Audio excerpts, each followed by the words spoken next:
I appreciate the chance to speak to you today. Hope you've all been enjoying the warmer weather. It's we're getting used to Texas weather now, so we find out that you never really know what's going to happen from one week to the next. It can feel like summer or it can feel like Siberia, and sometimes you get all of that in the same week at the same time. So I will start out by mentioning that there have been a few new words added to the English language recently, and these words have been formed by either adding, deleting, or changing one or two letters in the word. And so that's how these new vocabulary words have come about, and I thought I'd start by sharing some of those with you today. The first new word now that we have is intoxication. And intoxication is the euphoria at getting a tax refund, which lasts until you realize it was really your money to start with all along. Intoxication. Giraffitti, you see they've added a couple of letters there, and the definition is vandalism that's sprayed really, really high up. Sarcasm, you can see they added an H in the middle there. The definition of sarcasm, that's the gulf between the author of sarcastic wit and the person who doesn't get it. And then we have decathlon. Decathlon, that is a noun, of course, and that means the grueling event of getting through the day, consuming only things that are good for you. None of us like to have to do that, I think.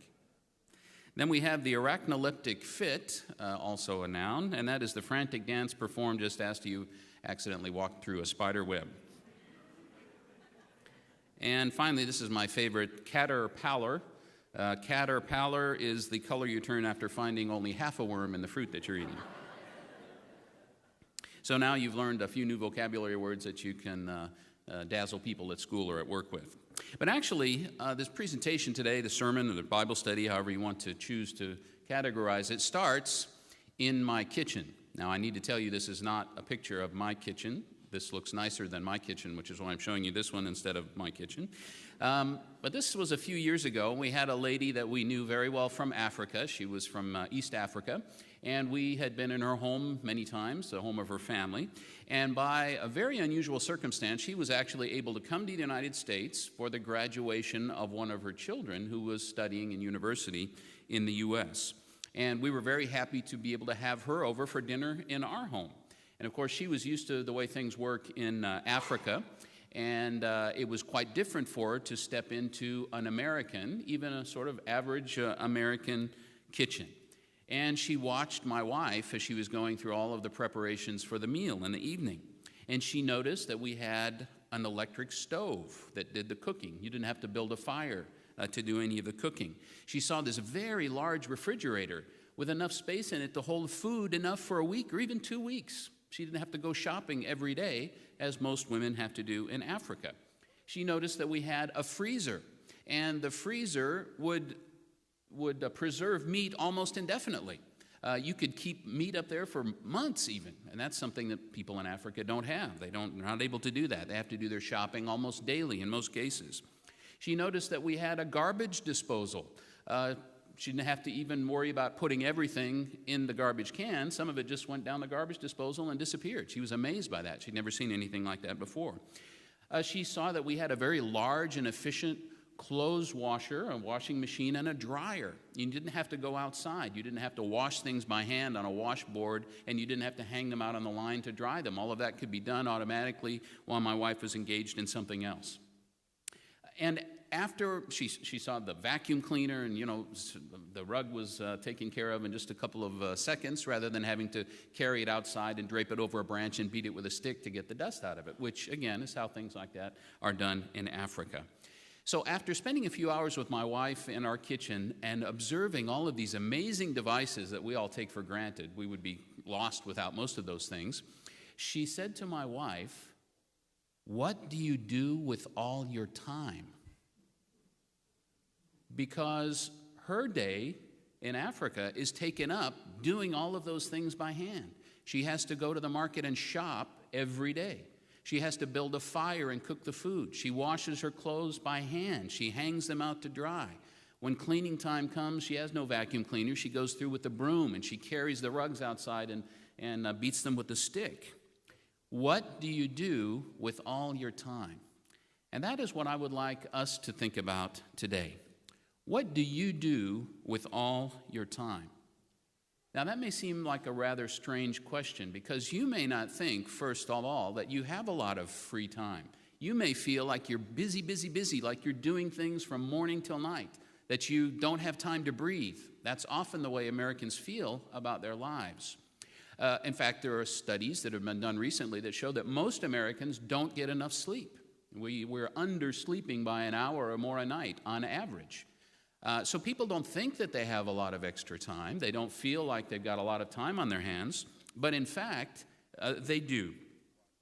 So that's what we're going to look at today.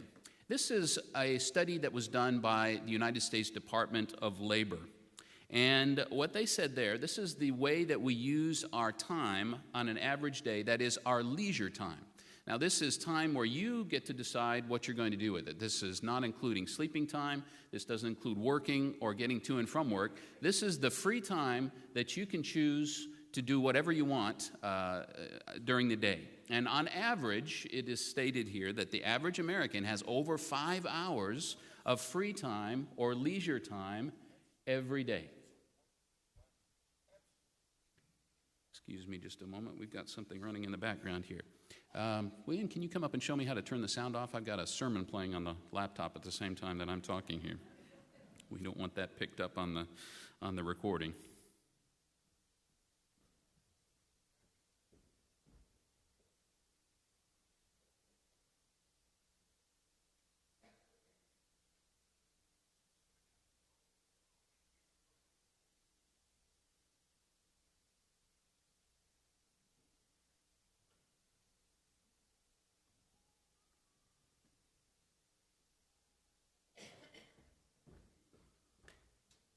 I really like Mr. Johnson's sermons, but they're distracting while I'm speaking up here, and that's what I was hearing. Mr. Johnson was giving a sermon up here. I don't know if you were hearing it, but I was hearing it. So look at the way we use our free time here. This is the way that most Americans use their 5 hours plus of free time each day. Now, I would like for you to think about that for a moment. 5 hours of time, on average, you have available every day. That is time you can choose to use however you want. Now, not every day will be like that, but on average, that's what this says here. You have that much time on your hands, and you choose what to do with it.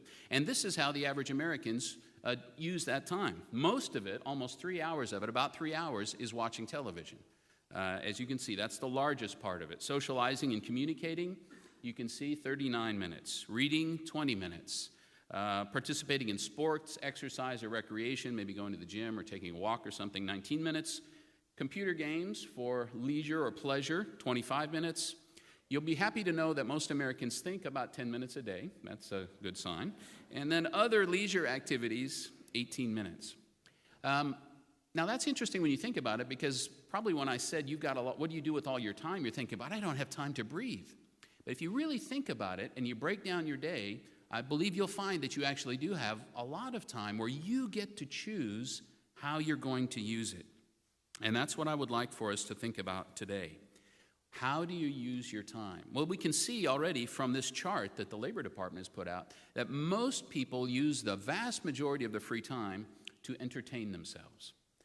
They just want to be entertained. They want to have fun. They want to do something that diverts them. It's not necessarily anything useful, just entertainment. Anthony Robbins famously said, "We are not in an information age. We are in an entertainment age." And that is so true. If you watch, it's probably more noticeable for older people to see it in young people. But now with smartphones and electronic tablets and things of that nature, pretty much any downtime that a child would have in between things, they're either texting their friends or they're playing an app or there's some sort of entertaining thing that's going on. And that is, that's the age that we live in. And so this is one of the things I would like for us to think about today. What role does entertainment have in the life of a Christian? What kind of entertainment are appropriate for us? Is it appropriate even to use entertainment, to just divert ourselves, to kind of kill some time by doing something fun? Does the Bible say anything about that? What are the principles that we should use to decide what kind of entertainment we'll allow ourselves, if any, and what we should be doing with our free time? That's what we're going to talk about today. Aidan Wilson Tozer, a pretty well-known writer, said that our reputation is formed, or we are known to others, by these 7 things that you see up on the screen. What we want most, what we think about most, how we use our money, what we do with our leisure time. There it is in all letters. So what we do with our leisure time says a lot about our character, a lot about who we are and what we're about and what we stand for. The company we enjoy, and we're going to talk about that a little bit later, because company nowadays doesn't just mean flesh and blood human company with whom we spend time. It can also mean the people on the screen, or the recordings of people, or even characters in internet games or computer games. We spend time with those people. And as virtual reality becomes more and more real, those people become more and more real. And so those people, whose company online do we enjoy? That says something about who we are as well. And then finally, who and what we admire and what we laugh at. And we could probably give a whole presentation just on the way humor has evolved and devolved and how much worse it's gotten over past decades. How we use our leisure time, of course, is there in all letters in number 4. That's a big part of how our reputation is formed. When people think about us, they think about someone who uses his leisure time to do this, maybe sports, or maybe it's something else. Maybe he's an online gamer, or he does something else. But even in some of these other things here, how we use our leisure time is there. The company we enjoy, that tends to be when we have some free time. Who do we choose to associate with? Who and what do we admire? That's going to show in the way we use our time. We're going to be engaged or involved in activities that allow us to express or explore that admiration. When we're laughing at things, sometimes it will be jokes with other people, but sometimes it will be the kind of entertainment that we look at to make ourselves laugh. And we all know that there are different kinds of humor.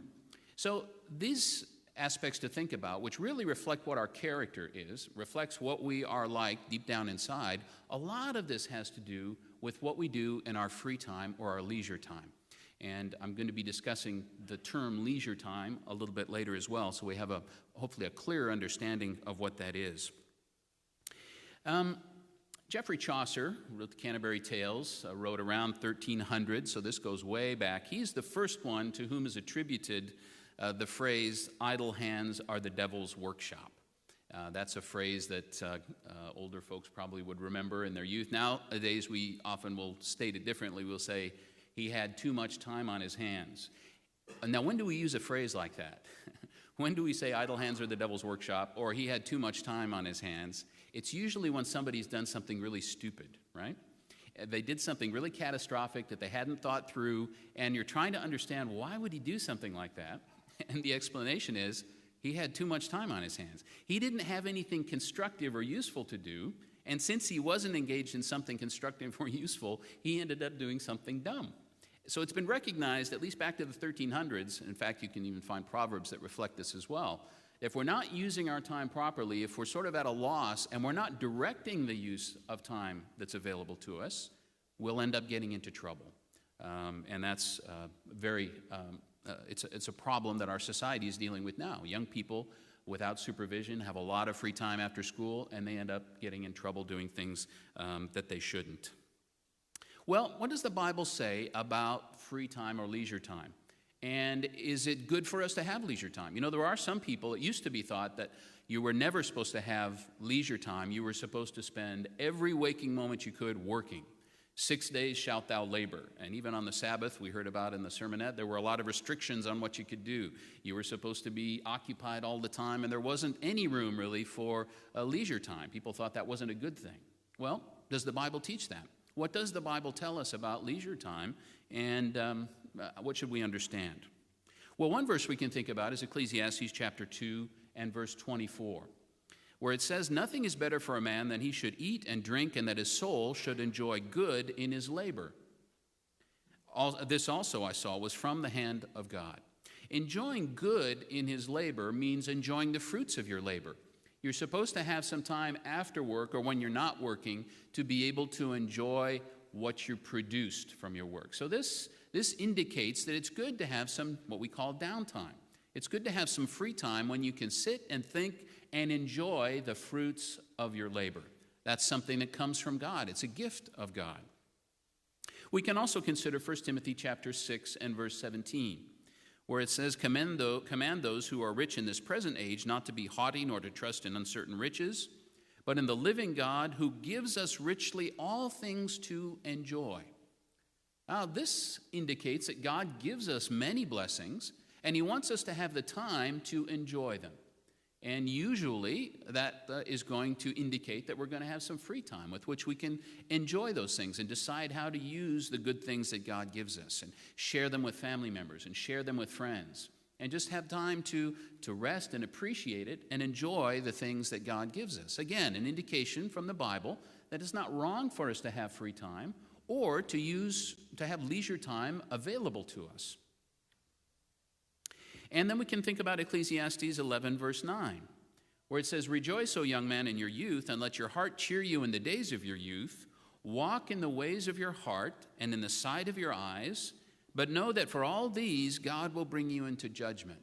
Now, here, this is specifically directed to young people. And it says you should be happy when you're young. That's a time when you don't have to deal mostly with things that you will have to deal with when you get a little older. You probably don't have as many health issues as you will when you're older. You're kind of indestructible health-wise. You can get by on little sleep and eat nothing but pizza all week and still be healthy, and things that your parents probably couldn't get away with. I'm not suggesting that you do that, by the way. And the Bible says it's a time to explore different aspects of life, different options about life. Walk in the sight of your eyes and the side of your in the ways of your heart. Explore different things. Learn about the world. There are lots of wonderful things in this life that God has given us. We spent some time with around some young children recently, and it was very interesting for my wife and I to reflect back on when our daughters were young and what an amazing thing it is when young children are discovering the world. There are so many new things. There's so many interesting things that there are to explore and discover. And it's an exciting and wonderful time. And it's good for young people to have the time to be able to explore different interests in life. But the caveat is also added at the end that for all these things, God will bring you into judgment. So the way we use our time, he's given us some leeway. We have different options to explore. There are different things that we can look at in the world. There are different aspects of life that we can experiment with. But we always need to keep in the back of our minds that God is aware of how we use that time. And he expects us to use it constructively. He expects us to use our time appropriately and wisely. And that's true when we have free time as well. God is going to bring us into judgment for the way we use our time. So the Bible does indicate it's good to have some free time, but God watches the way we use it, and so we want to use it appropriately. Well, does the Bible give us any guidance about making choices about how we use our free time? Are there biblical principles that should guide us and help us determine, yes, this is an appropriate activity that I can engage in, and no, I really shouldn't do this? What are some principles that the Bible gives us? Well, here's one in Matthew 23, verse 25 to 26. He often had to castigate the scribes and the Pharisees for their hypocrisy. They spoke a good religion, but they didn't live up to it. And here's one of those occasions. Woe to you, scribes and Pharisees, hypocrites, for you cleanse the outside of the cup and dish, but inside they're full of extortion and self-indulgence. Blind Pharisee, first cleanse the inside of the cup and dish, that the outside of them may be clean also. Now, here's a principle that can apply to what we're going to choose to do in our free time. Basically, we can sum this up as to say, what's happening in our minds, or in our hearts, if you prefer, is more important than what's happening just on the outside. There are some people that know how to project a very righteous exterior. They'll be very careful of what they do when people are watching, but inside it may not be that way at all. And this was true of the Pharisees in the first century, and I'm sure you would agree it's true of a lot of people today as well. What's happening in their minds, it can be pretty messy or pretty dirty up there, but you don't see that on the outside. God expects us to be the same on the inside as what people see on the outside. He wants us to avoid that hypocrisy. So what's happening in our minds, what we allow into our minds and into our hearts, is important to God. There are some things we should just not allow into our minds. because it's supposed to be as clean in there as the image we project or want to project on the outside. Have you ever seen in a movie or on a television show or some other entertainment a scene that was so shocking that you've never been able to get that image out of your mind? In spite of yourself, you don't want to remember it anymore. It's troubling to you whenever you think of it. You wish you hadn't seen it, but it's there, and it's probably not going away anytime soon. Those kinds of images, really, we shouldn't go places where we risk even seeing things like that. Why would we want to scar ourselves on the inside for the sake of some entertainment? What's happening on the inside and the way we look to God on the inside is just as important, even more important, than the way we appear on the outside. So what we think, the thoughts that we harbor, the wishes that we have, or the things that we mull over and think about, that's very important. That determines a big part of who we are in reality, in God's eyes. So that's one principle that can guide us. Here we have something in Matthew 5, 21, 22, and also verses 27 and 28. Jesus said here in this passage of the Sermon on the Mount, "You have heard that it was said to those of old, 'You shall not murder, and whoever murders will be in danger of the judgment.'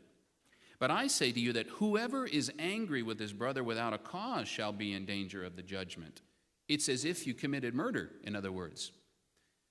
"And whoever says to his brother, 'Raka,' shall be in danger of the council." Raka means empty or like idiot, stupid, very condescending. "But whoever says, 'You fool,' shall be in danger of hellfire.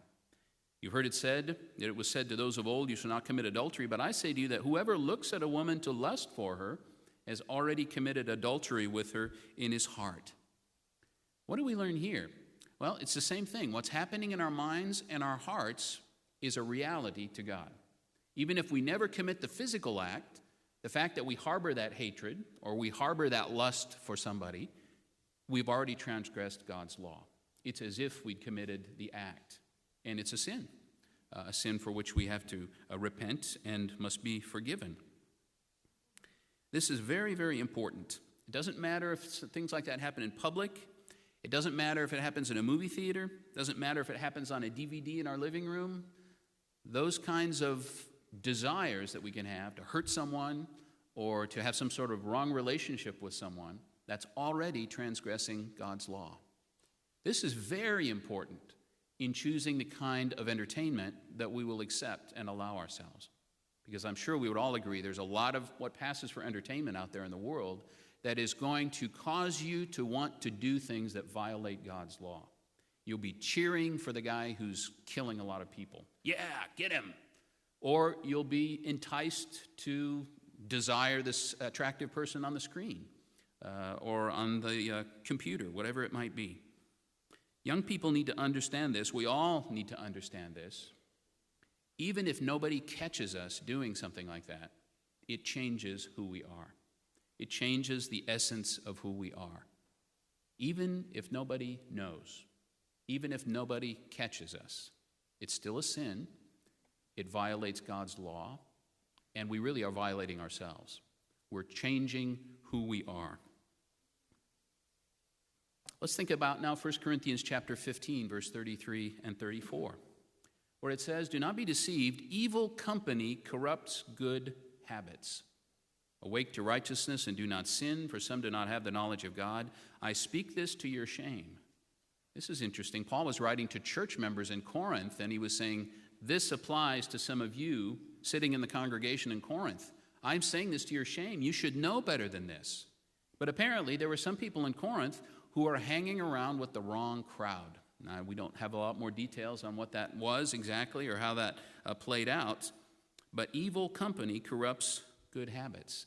Some people in Corinth were allowing themselves to be drawn along with the current of the world. Corinth was a very immoral city, and apparently some of the Corinthian Christians were being carried along with that current. They were going along with evil company, and they were finding that their good habits were being corrupted. This usually doesn't happen all at once. It happens in little incremental steps, and it happens to Christians today as well, who get sucked into various forms of entertainment, can be very attractive, really get our attention, very enticing, and little by little, our moral standing can shift. We're willing to accept things that we wouldn't have accepted 5 years ago.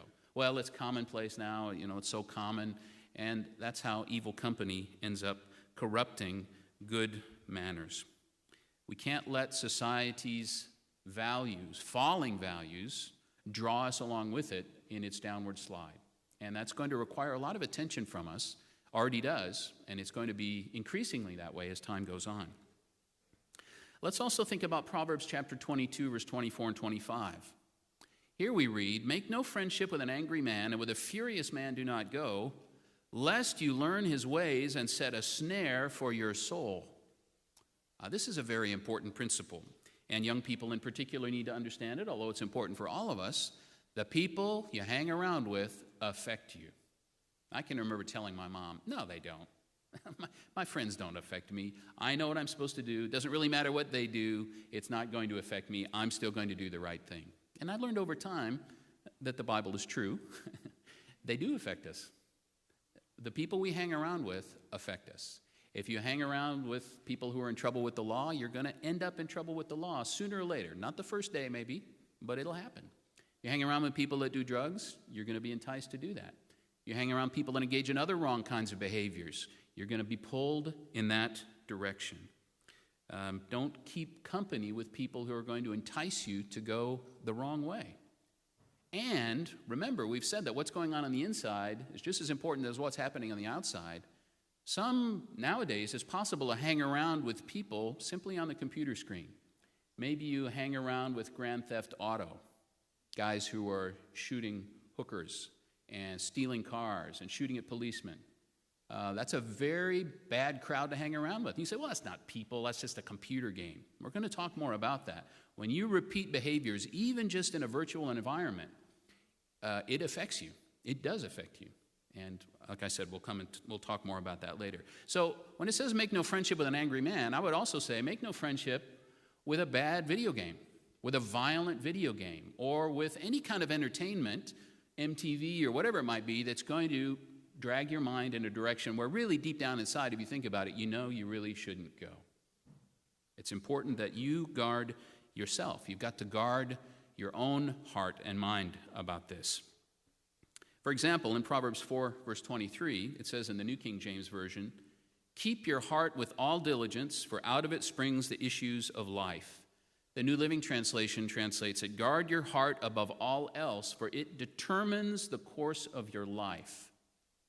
Now, when the Bible talks about your heart, it's not really talking about the organ that pumps blood. Sometimes we say today, we still use expressions like, "I love my wife with all my heart." It doesn't mean the organ pumping blood. It means who I am down deep inside, the core of who we are. That's our heart. And this proverb warns us, protect that. Protect who you are deep down inside. Keep your heart, guard your heart, because the way you do that or don't do that is going to determine the course of your life. Because whatever you allow to happen to you on the inside, whatever kind of thinking you allow yourself to get into, that's the person you're eventually going to become. And so we have a lot of choice in the kind of people we're going to become. We make choices every day that determine how we're going to turn out. And that's true for everybody, all human beings of all ages, but it's especially true for young people. You are preparing every day now by the decisions you make, you're determining the kind of adult you're very likely to become later on. And you can really help yourself move forward and give yourself some advantages, or you can make choices that will heavily disadvantage you later on and maybe even close off some avenues to you later on in life. All right, let's look at some specific dangers out there. Now, we've already established that some kinds of entertainment, some uses of our leisure time are appropriate and good. God wants us to have leisure time that we can use in an appropriate way. But we've also seen already, there are a number of verses that say there are some things you can't let happen. So specifically now in our modern context, 21st century world, America, what are some things that we need to be very careful about? Well, one I would say is violent entertainment. And this falls into a couple of different categories. It can be violent movies. That is certainly something that happens increasingly. There are genres of movies that just set out to show as much awful, gratuitous violence as possible, people being cut up while they're still alive, et cetera, et cetera. I mean, they make these things more and more graphic all the time, and they make a lot of money. People flock to watch movies like that. They like the thrill, the shiver that goes up their back when they see something really horrible happening. But it changes the way you look at people. And there are a lot of computer games now, electronic games that you can play, like Call of Duty or Grand Theft Auto or others, where it's extremely violent. And not only that, but it puts you're behind the gun. You actually see the gun on the screen. You're the one that's walking around shooting people or doing whatever you're doing, stealing cars or shooting at police or whatever it might be. This is a huge problem, and it's going to get even worse in the future because so many young people take these things for granted today, and it's changing the way they're going to be later on. This fellow here is named Lieutenant Colonel Dave Grossman, and he is a military psychologist, and he especially studies the effect of violence and killing and combat. And he's written a couple of really interesting books. I put one up on the screen here. It's called On Killing. I really recommend it. It's a fascinating book that just shows the impact that it has on human beings when they are in situations where they kill or when they survive a situation like that. But then at the end, he talks a lot about the impact that violent entertainment is having on our culture today. And he says that we have a whole generation of young people now in America, and not so young people as well, who are becoming or have become desensitized to violence. They become desensitized to killing people because they've seen it so many times. And they've seen it in such entertaining environments. They're sitting on the couch watching a movie, eating popcorn, sitting next to their girlfriend, and someone gets blown away. And you probably, if you've been to the movies and if you've ever seen these kind of movies, sometimes when a killing occurs, the audience cheers. It wasn't that way 40 years ago. It wasn't that way 50 years ago. People didn't cheer when somebody, even a bad guy, when somebody got blown all over the screen, people didn't take that lightly. Part of the research that he's done in this book, he shows how the United States military set out to make better soldiers. Because starting even back in the days of the Civil War, and especially after World War II, there was a study done by a general named S.L.A. Marshall, and he researched the way the American soldier fought. And he would interview men, and he interviewed them about what happened in different battle circumstances. And when his report first came out, people said, no, that's not possible. But later on, it's been confirmed that this actually was true. He found through his research that out of 100 soldiers that would be on the firing line, on average, only 15 or 20 would shoot to kill the enemy. These were American soldiers. Because there's a very strong inhibition in human beings to killing other human beings, especially in a face-to-face kind of circumstance. He found that only 15 to 20 of the soldiers would actually shoot to kill the enemy out of 100. Now, it didn't mean the men were cowards. They would stay up there on the firing line. They didn't run away. They'd risk their lives. They'd try to help their friends if they got wounded or shot. But this inhibition was so strong to look at another human being, to see his face and to shoot at him, to try to kill him. The inhibition was so strong that only that small percentage of soldiers would actually do that. Now, in one sense, that's a very good thing. We should be thankful for that there was a care for human life. But of course, from a military point of view, that's not a good thing. You don't want only 15 or 20 of your soldiers shooting out of every 100. You want a much higher percentage. So the U.S. Army set out to improve that percentage, and they were able to improve that percentage. By the Korean War, 55% of American soldiers were shooting to kill. By the Vietnam War, 90 to 95% were shooting to kill out of every 100. And they did this by a very careful strategy of training for the soldiers. The first step was desensitization.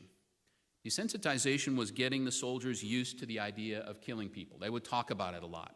Officers would tell them what a good thing it was. They would be informed that they'd get rewards if they did, medals or recognition or admiration from others. They repeatedly heard all the way through boot camp, all the way through training, what a great thing it was to kill people. Then there came what's called conditioning. That was the second step, Pavlovian and Skinnerian conditioning. You probably read about Pavlov's dogs. I think they still study those things in school. Pavlov had dogs in a laboratory. He would ring a bell and give them food. Ring a bell, give them food. Ring a bell, give them food. After a very short time, just a few days, they could ring the bell, not give the dog any food, and the dog would salivate anyway. The dog had been conditioned to associate the bell with food. Eventually, it became the same thing in the dog's mind, to the point where when he heard the bell, he started salivating. Dogs don't decide when they're going to salivate. That's just, it happens or it doesn't happen. They have no control over that, but they were conditioned to associate those two things. Soldiers were conditioned in quick shot scenarios. That is, a target would suddenly appear, and the soldier had to make a snap decision to shoot. And he would shoot before he even had time to think about it. And they would have them do this over and over and over again to where it just became enemy, shoot. No thought involved in it anymore. That was the conditioning of it. They learned to act automatically without thinking, practice over and over, make the conditions as realistic as possible. Then there was a denial mechanism or denial defense mechanism. That is, treating the enemy as if he weren't really a human being. There's always a slang name for the enemy. You can probably think in different wars what the other side was called. This was it was a denial mechanism. I don't have to think of them really as people. To the point where, and this is extremely successful, right now in the United States Army, it's extremely effective when it comes to military action. In 1993, American soldiers were ambushed and trapped in the city of Mogadishu in Somalia. At the end of the fight, 18 American soldiers had been killed, but at least 1,000 Somalis had been killed. And some estimates go much, much higher than that. That's the kind of lopsided engagements you have when soldiers are trained to act just that way. Well, why am I telling you that?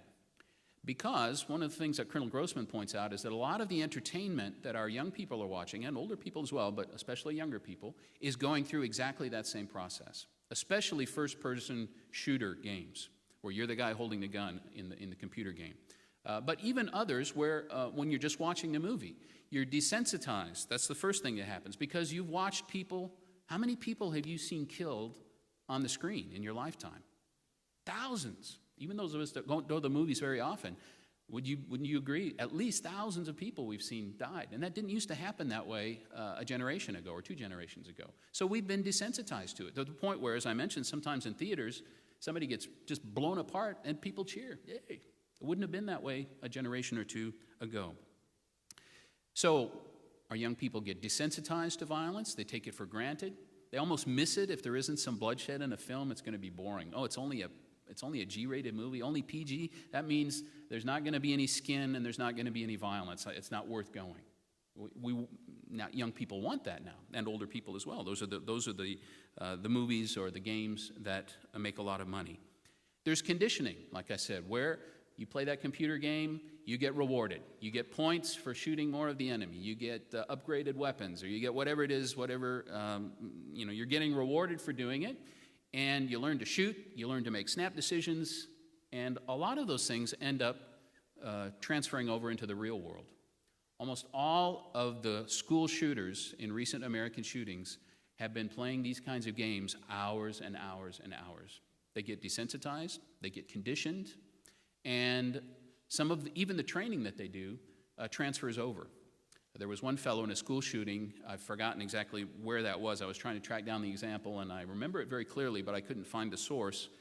He killed something of like 10 of his schoolmates with headshots, and he'd never really done much real-life shooting. It was just the fact that he had practiced that over and over again on computer simulations so many times that even when it came to the real thing, he was making headshots, which even police don't usually try to do that. So some of that stuff transfers over very directly into real life.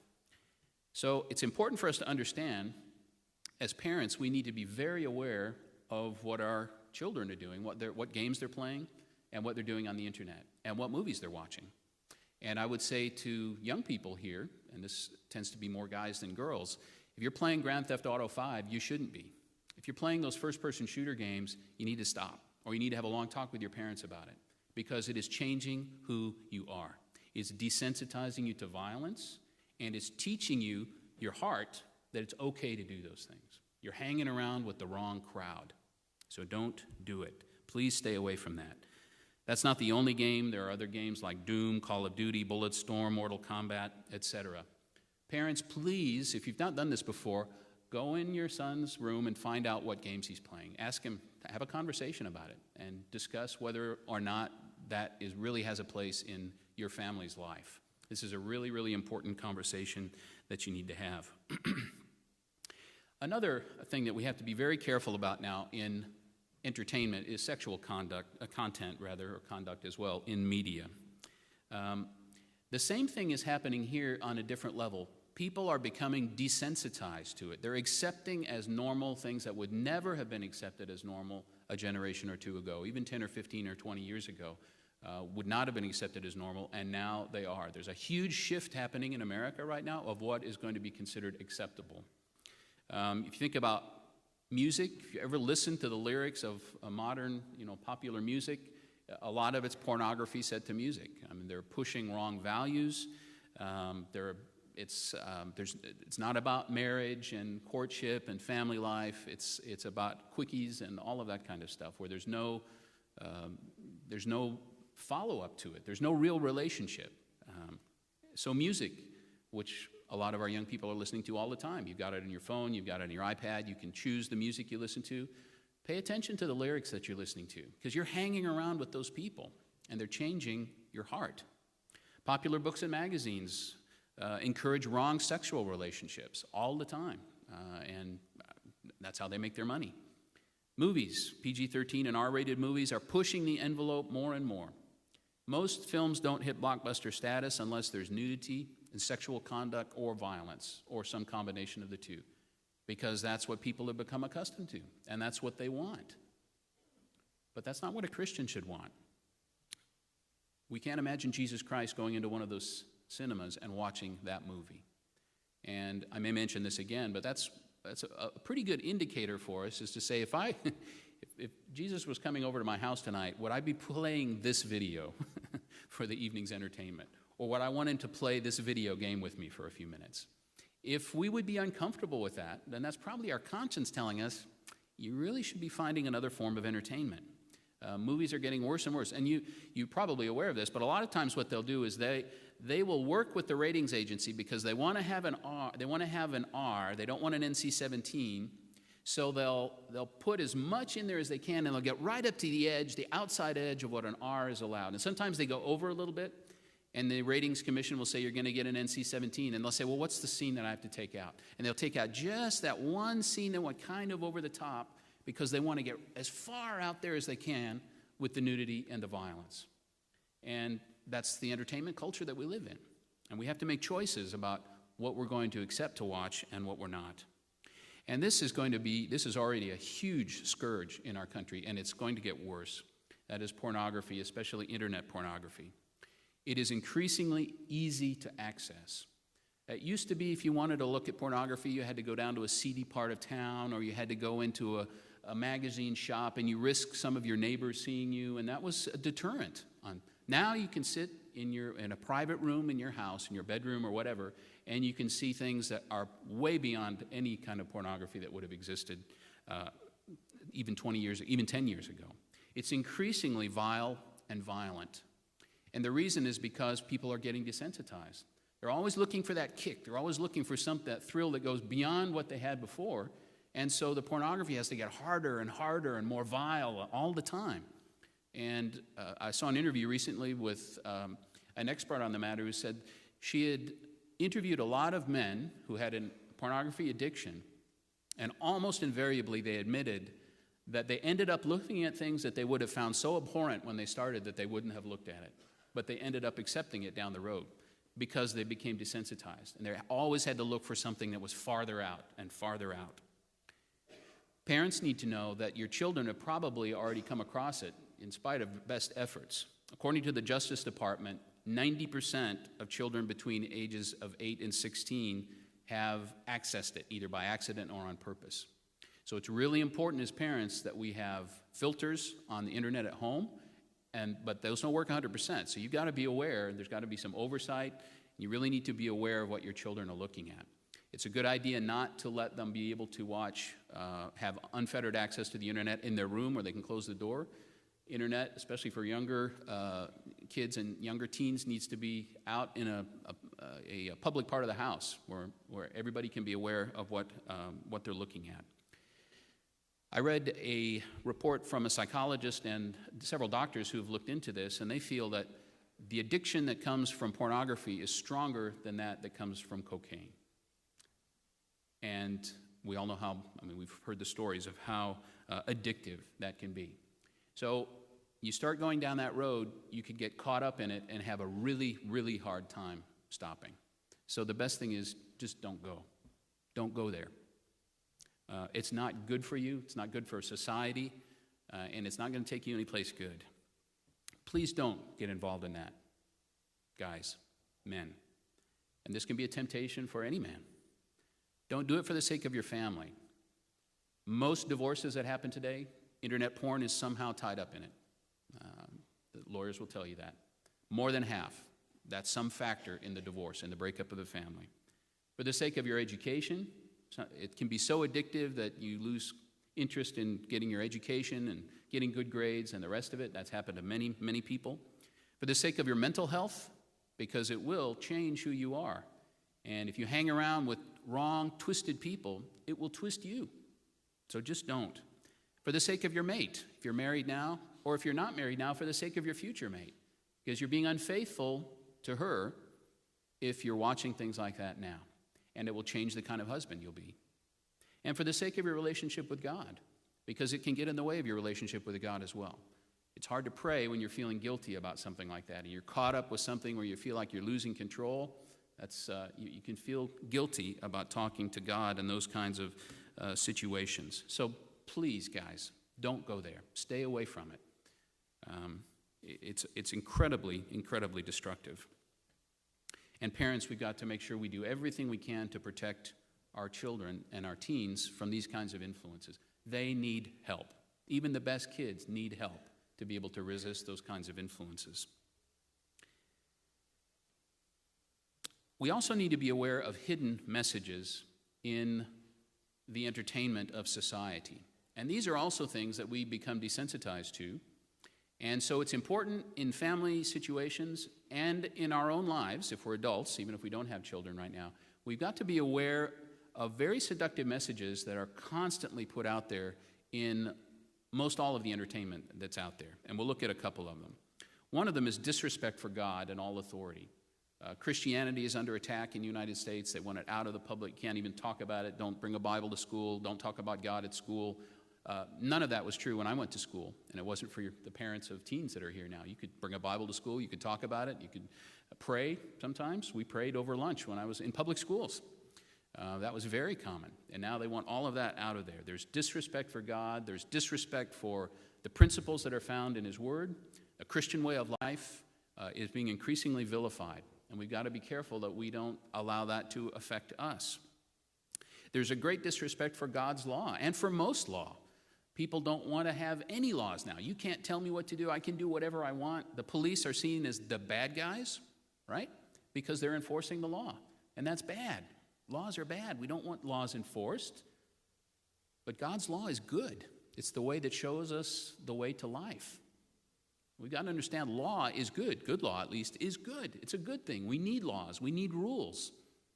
And so we've got to be careful that the societal message that law is bad, that Christianity is bad, that God doesn't really exist, all of that stuff that's out there, that doesn't begin to subtly influence the way we think. Selfishness. This is a big thing that's pushed out there now. You owe it to yourself to do whatever you have to do to be happy. If that means betraying your mate and leaving your family and whatever, stealing money or anything, your first priority has got to be to make you happy. That's the message out there in the world. And that's not God's message. That's not God's message. God's message is seek first the kingdom of God and His righteousness. And that's not the easy way to go. That means denying yourself, as Jesus said. If any man wants to follow me, let him deny himself and take up his cross and follow me. That's the way the Bible teaches. Not number one first. I get whatever I want to make me happy. But that really is the situation increasingly that way. Demonic influences. How many vampire, werewolf, supernatural thrillers do we see come out every year, either on television or in the movie theaters? And there's a desensitization that goes on there as well. Those are influences we got to be very, very careful about. Not let that become blasé for us or normal, that we would not be repulsed by things like that. Anything demonic is of Satan, the enemy of God, who's trying to kill all of us. We don't want to take those things lightly or get pulled along in that direction. Basically, the underlying message of all of that, and we know that Satan has a big hand in inspiring a lot of that, is they're pushing us to rebel against God and to go the way of pride, me first, I'm the greatest, I know what's best, and sensuality, whatever pleases the senses. That's really, if it feels good, do it. That's the message today. And those messages are very subtly vehicled by all sorts of entertainments that are out there that we need to be very careful about. All right, then, there are a couple of major things that we need to be very careful about, how we use our leisure time or our free time. Well, then, how should we use our leisure time? What should we be doing with the free time that we have? Well, first we need to ask the question, what is leisure time? How should we think about our leisure time? Well, if you think about what we have in the way of time, we have a certain amount of time in the day, a certain amount of time in the week. And in the classical world, this goes all the way back to classical Greece, but also the Renaissance and classical European thinking, one way to look at it is to break up your time into three categories. This is what composes our time. You've got to work. You have to earn a living so that you can eat, have a place to live, have clothes to wear. You've got to work. You used to have to work. Maybe we're getting into a phase of society where a whole bunch of people never really have to work, but normally everybody has to work. Then you have to recuperate from work. Work is hard. It used to be harder. Now a lot of times we just sit at a desk and do our work there, but some work is physically very demanding. So there's a certain amount of time that's required to recuperate from work. This would include your 7 or 8 hours of sleep. We hope you're somewhere in that range there. If you're getting less than that, you're probably depriving yourself, although that's an individual thing. And we need some time just to physically rest. Once we finish with our work, what we need to earn our living, and once we've recuperated from our work, then what we have left is what we could call our leisure time, our free time. We choose how we're going to use that time. And the classical definition of leisure time, and like I said, some of this goes all the way back to the Greeks. You find it in the Renaissance, you find it in the Enlightenment. These are things that people have thought about for a long time. And these are the principles that we find underlined in the Bible as well. Our free time should be used to pursue good things and improve ourselves. Our free time, our leisure time, should be used to improve ourselves. This is a time when the ancients would have said to pursue truth, beauty, and goodness. And those are all biblical values as well. Things that are true, things that are beautiful. We're going to look at some scriptures in a moment that talk about that. Things that are good. This is time for recreation. And notice that I put a hyphen in there to show where the word recreation comes from. It means recreation. We're sort of renewing ourselves. We're recreating. We're becoming something more than what we were before. That's the goal of recreation. This is time in which we can achieve our human potential that God has given us. God has given us the potential to grow, to develop qualities, to develop talents, and that takes time and some effort. And our free time is the time when we can do that. It's time to improve ourselves morally, intellectually, and above all, spiritually. We heard in the sermonette the value of the Sabbath. The Sabbath would be the highest use of our leisure time. It's time when we connect with God. It's time when we study His Word, when we fellowship with His children. It's time when we spend time with our families, when we are building others up and we're becoming better ourselves. That is a wonderful use of free time that God tells us we've got to use. I'm giving you this day. Here's how I want you to use it.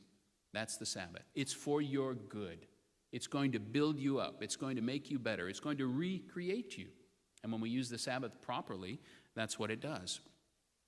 The idea of leisure, actually the term that the Greeks used for it was skole. That was their word for leisure. And that's where we get our term school. School was time when you weren't working and you weren't recuperating from work. It's when you got to sit at the feet of a very educated teacher and improve yourself. That's what school is supposed to be. Maybe it isn't always anymore, but that's how it started out. It was a place where we could have learned discussion, and we could become better. We could develop our talents and our abilities. Ephesians chapter 5, verse 15 and 16 says, "See then that you walk circumspectly, not as fools, but as wise, redeeming the time, because the days are evil." Now, this is a really interesting verse for a couple of reasons. You probably don't often use the word circumspectly. I don't use it very often either. Let's break it down and see what it means. Circum means around, like the circumference of a circle, and spectly, that has to do with vision, like your spectacles. So to be circumspect means to be looking at what's around you, to be aware of your environment so that you can act appropriately. To be circumspect means you're avoiding dangers and you're pursuing paths that are going to be good for you. So Ephesians 5 says we're to walk that way. That's the way we should live our lives. Be very aware of what's going on around us, what's dangerous, what's bad, what's helpful, and what's good. And we need to avoid what's wrong, and we need to be pursuing what is going to help us achieve the goals that we have. Because if we don't walk circumspectly, we're walking foolishly. And sadly, our nation is becoming more and more foolish because people aren't walking circumspectly. They just want mindless entertainment all the time. We want to be wise, redeeming the time. Now, you can look that up if you want to, but basically most of the commentaries will say to redeem the time means to make full use of it, to use it to the full, to use it wisely, to squeeze every bit of usefulness out of the time that we have. When you think about it, think of all the free time that we have compared to what people have in other countries. I go back to my kitchen story at the beginning, when that member of the church said, "What do you do with all your time?" She has to work all day long. She doesn't have very much leisure time. We have a wonderful gift where God has essentially said, look, I'm giving you 5 hours every day, and you can use it to better yourself. You have a lot more time to think about these things, to educate yourself, to improve yourself. And we'll look at some ways we can do that in just a moment. That's a wonderful gift of time that God gives us. What do we do with that? Do we use it constructively? Or do we waste it? Do we kill it, as our expression is in the States? What are you doing? I'm killing time. We should be killing time. We should be redeeming the time because the days are evil, and they're going to get more evil. 1 Peter 4, verses 3 to 5 says, "We have spent enough of our past lifetime in doing the will of the Gentiles when we walked in lewdness," bad behavior, outrageous behavior, lusts, drunkenness, revelries, drinking parties, and abominable idolatries. You know, it's a sad commentary on our country, but if I read that list to a lot of people, they'd say, hey, that sounds like a great time to me. That sounds like my last Friday night. That's what people who don't know God, that's what they do with their time. But Peter said, we've spent enough time doing that in the past. We need to get beyond that now. In regard to these, they think it's strange that you do not run with them to the same flood of dissipation, and they speak evil of you. Maybe you've got classmates that do that. Oh, he's a goody two-shoes. No, he's too good for this. He's one of those Christian types, he never has any fun. But, Peter said at the end, they will give an account to him who is ready to judge the living and the dead. We're going to give an account for how we use our time and whether we walk circumspectly or not. Wouldn't it be a terrible thing if in the day of judgment, God says, I would like to see what you've done with your life. You had a pretty long life because you were living in America in the 21st century. You had good medical care. I healed you a few times. You had 50 or 60 years of adult life, active adult life, and you had a lot of time that you could use to improve yourself. Please give an account of what you accomplished. Let me see the character that you developed. Let me see the knowledge of my word and how to apply it. What did you accomplish? Wouldn't it be a sad thing to show God, look, this is what I did? And he said, you did that in 60 years? You could have done that in 10. What did you do with all of your time? Time is a precious gift that we can use in fulfilling God's will for us and his purpose for us. But we must be aware of the value of that time, how valuable and precious it is, and make sure that we redeem it. Because everybody is going to give an account to him who is ready to judge the living and the dead. And we don't want to be embarrassed when we have to give that account. Philippians 4:8 gives us a good chart, I guess you could say, a list of things that can help us sort out whether or not we should be engaged in this or that type of entertainment and pastime, what we do with our time. Finally, brethren, whatever things are true, whatever things are noble, whatever things are just, whatever things are pure, whatever things are lovely, whatever things are of good report, if there's any virtue, if there's anything praiseworthy, meditate on these things. What does it mean to meditate? It means think about. This is what you should be dwelling on. This is what you should have in your mind and be thinking about and working toward. So we have an excellent list here. And if we're not sure about, should I be involved in this or that activity in my free time, we just need to say, does it pass muster with Philippians 4:8? Is it true? Is it really something true? And the word in the Greek, alethi, means the opposite of things that are dishonest or unreliable. Is it noble? Something noble refers to what is dignified and worthy of respect. Is it just? Justice refers to conformity to God's law. Is it pure? Hagna refers to what is wholesome. Wholesome, not mixed with moral impurity. Lovely, occurring only in this place in the New Testament, speaks of what promotes peace rather than conflict. And conflict is what most people want to see in their entertainment now. Admirable relates to what is positive and constructive rather than negative or destructive. And all that comes from the Bible Knowledge Commentary. So this checklist here is very helpful in deciding, yes, I am going to engage in this, or no, I'm not going to engage in that activity. Here are some suggestions on how to use your free time. Think. Set aside some time to think. We saw in the chart at the beginning, a lot of Americans don't spend much time every day thinking. Christians should be thinking people. We should be meditating, thinking about things, analyzing our lives and the world and what we're doing with the time we have. Think about the important things in life. Think about your relationship with God. Spend some of your leisure time praying, studying, meditating. Practice a sport. Most Americans don't get nearly enough physical exercise. A huge percentage of us are overweight or worse because we're not doing this enough. Read good books. It's more fun than a lot of people think. A lot of times young people say, books, I'd rather have a root canal, than have to read a book. But books can be fascinating. Find a subject you're interested in and become an expert on it. Find good writers who know how to write in an interesting way. And if you need some ideas, send me an email. I'd be happy to do that. I love to read. I read all kinds of different things. I read all the time. And it's very, very enlightening, and it's very fun. We got public libraries full of all kinds of books.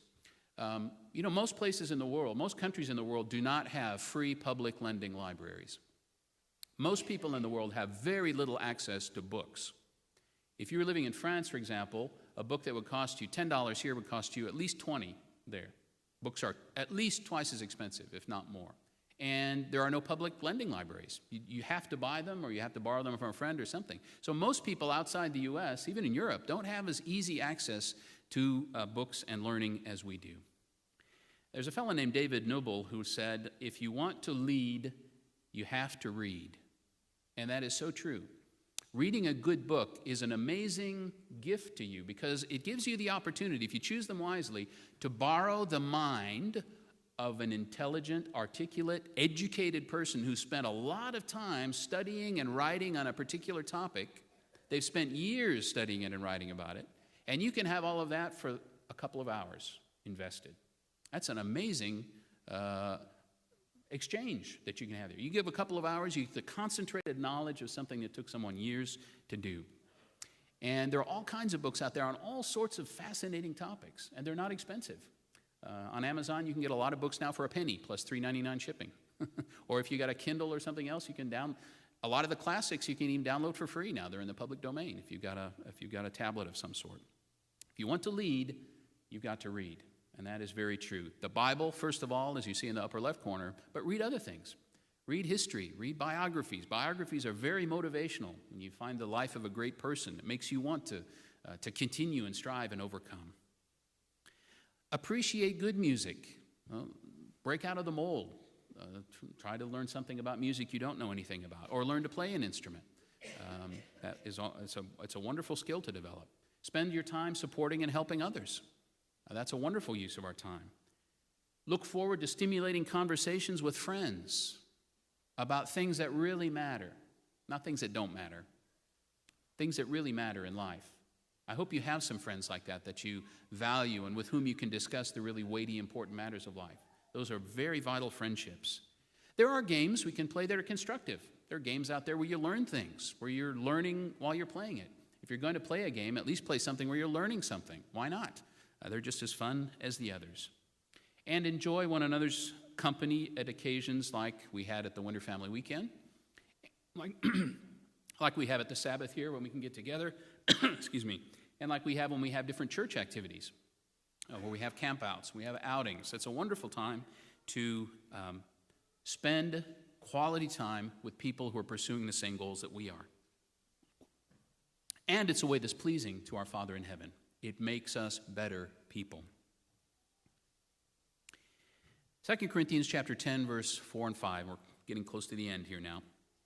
The weapons of our warfare are not carnal, but mighty in God for pulling down strongholds, casting down arguments and every high thing that exalts itself against the knowledge of God, bringing every thought into captivity to the obedience of Christ. That goes pretty far when you think about it. Bringing every thought into captivity to the obedience of Christ. Even in our thoughts, even in what we allow in our minds, in our hearts, every thought should be captive to the obedience of Christ. We shouldn't want to be watching things or engaging in anything that would not have the approval of our elder brother, Jesus Christ, and God our Father. This is a tall order for Christians, but it's part of our job description as Christians. That's what we're aiming toward. We're aiming toward bringing every thought into captivity to the obedience of Christ. And how we use the wonderful gift of our free leisure time is one of the most important ways that we do this. So let's use our leisure time, our best time. Let's use it usefully, in purity, and in wisdom.